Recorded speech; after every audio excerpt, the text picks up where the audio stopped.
Tráfico humano es un gran problema en México.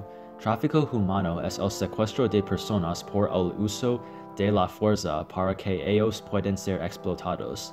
Es un delito serio y una grave violación de los derechos humanos.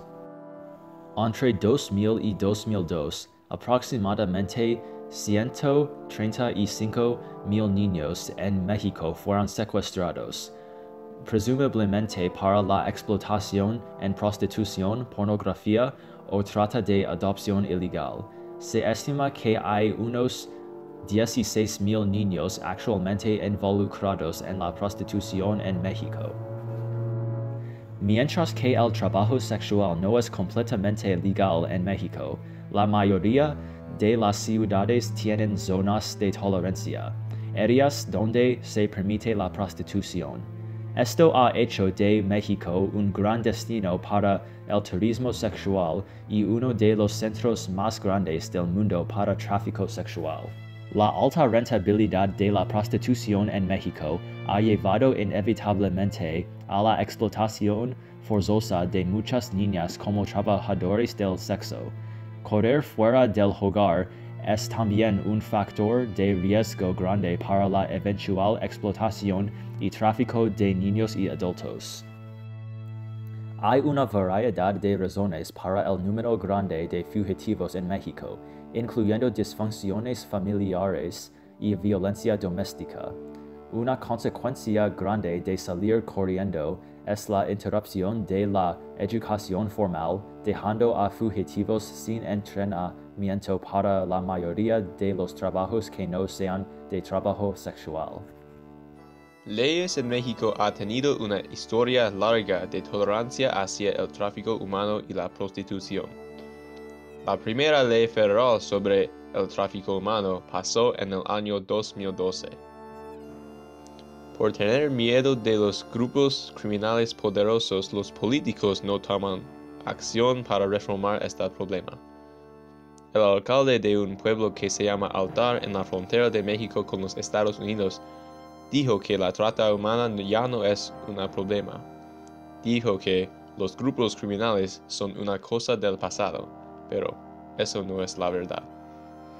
Hay mucho miedo de los grupos criminales que controlan las redes de tráfico humano, y la gente está forzada a hacer acciones criminales para su propia seguridad. Por ejemplo, Prisciliano Peraza es un sacerdote del pueblo Altar, quien realiza servicios religiosos para los traficantes humanos, a cambio de su protección de la violencia. Las comunidades en que hay mucho tráfico humano tienen miedo de los grupos criminales. Decir algo contra los traficantes pone la vida en mucho peligro. Cuando tenía 13 años y murió mi mamá, mis hermanos se fueron con sus respectivos padres y me costó mucho trabajo darme cuenta que realmente me había quedado sola. Fui con Elisette y ella primero fue muy buena onda conmigo, me dejó vivir en su casa. Era casada, tenía 5 hijos y era sexoservidora. Y después empezó a pedirme favores. Me dijo que el papá de mi hermana estaba muy enfermo y que si no lo operaban se podía morir, que necesitábamos dinero. Lo que quería era que yo empezara a trabajar también. Así que acepté y empecé a aprender ese trabajo. Me hizo hacer cosas horribles. Me encontré a mi hermana un año después y me enteré que su papá nunca estuvo en el hospital.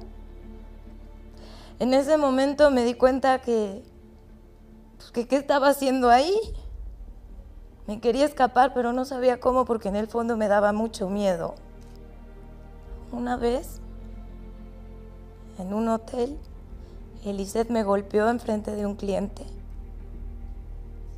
Me golpeó muy feo, porque yo no aceptaba hacer lo que el cliente me pedía.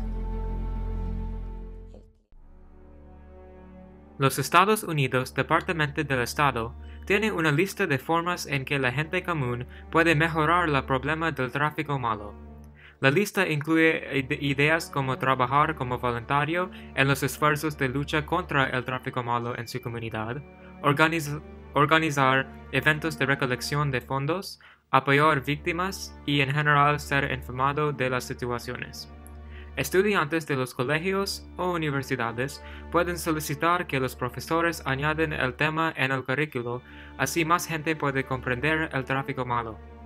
Además, personas pueden participar en movimientos para terminar el tráfico, por ejemplo el programa de Phones for Freedom o Teléfonos para la Libertad, que recicla teléfonos para ayudar víctimas.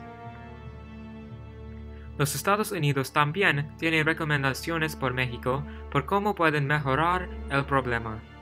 México debe aumentar la financiación por víctimas, mejorar los procedimientos para identificar víctimas entre las poblaciones vulnerables y ayudarlas, dar más protección a ellos y mejorar la comunicación entre las autoridades federales, estatales y locales para localizar las víctimas. En resumidas cuentas, el gobierno de México debe prestar más atención al problema, necesita buscar por las personas que son secuestradas y debe entrenar los oficiales en cómo localizar víctimas del tráfico malo. El Departamento de Estado de los Estados Unidos estima que 600,000 a 800,000 víctimas son traficadas anualmente a través de las fronteras internacionales alrededor del mundo y la mitad de estas víctimas son menores de 18 años. Además, los Estados Unidos estima que el 80% son traficadas a la industria del sexo. En comparación, la Organización Internacional del Trabajo ha estimado que en un momento dado 12.3 millones de personas están sometidas a trabajos forzados. Otras estimaciones de la explotación laboral mundial oscilan entre 4 a 27 millones. Las estimaciones iniciales indican que aproximadamente 14.500 a 17.500 personas son traficadas anualmente a los Estados Unidos. Entre 244,000 y 325,000 jóvenes estadounidenses son considerados en riesgo de explotación sexual y se estima que cada año se producen 199,000 incidentes de explotación sexual de menores en los Estados Unidos. El problema con la trata de personas es que, por supuesto, las víctimas son silenciadas. Gracias. Gracias. Gracias. Gracias por escuchar.